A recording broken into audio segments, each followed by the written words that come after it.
Haoyi Xiong, who's from the University of Buffalo, and the floor is yours. Good afternoon, ladies and gentlemen. I'm going to introduce the GeoWEPP for ArcGIS 10.1 software for soil erosion projects. I'm the application engineering programmer interested in GIS development or environment modeling works.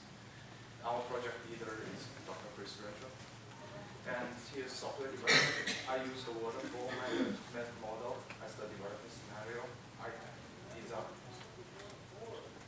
I designed the framework of the software, and then we implement the codes, and the software has been released. And then we test it, get the user feedback, and we maintain the software. And here is the study site as an example for our software. I'm going to take this square area as study site. It's in the east of Rwanda, and my goal is to simulate the direct path stream, and I'm also going to reduce the runoff for the farmland area in that small part. And here's the DM data set. That's a 10 meters resolution, and the soil data set, and also the land covers, the crops, grass, and the forest actually in the land cover data sets. All the data are come from the USDA.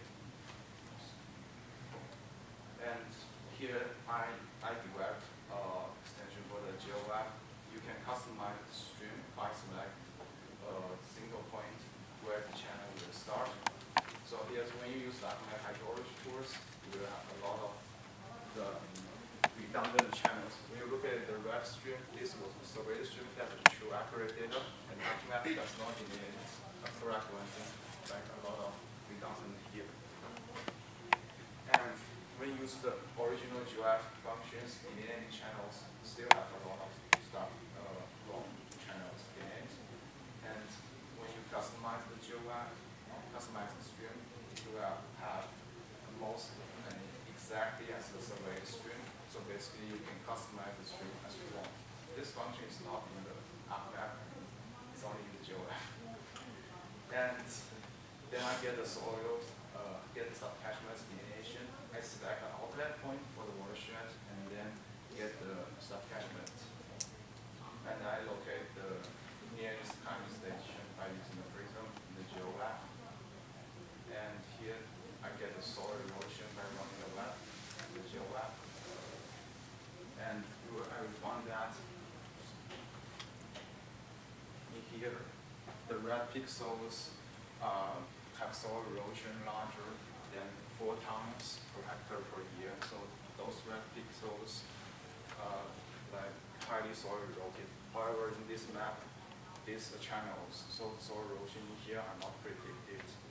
At least in the stream customization, that function can provide a much more precise result in the map. So I use the on-site assessment. I'm going to reduce with those soil erosion in those red pixels, those areas, and I target those pixels, and then I'm going to plant trees as buffers in there. So there, in those sites, there will be soil deposition to decrease the soil runoff on the hillslope. And I then generate the new erosion pattern found in those red pixels. When I plant those trees as buffers, those pixels turn to green, which means the soil erosion is within the tolerable, right? And when I look at the reports, the soil loss for the hillslope greatly reduced, almost by half, and also the surface water runoff also reduced. So basically, this GeoWEPP function or GeoWEPP software can tell you how much soil erosion will be reduced based on your land use scenarios. Pretty useful for your land use management scenario or policy making. Thank you. Any questions and comments?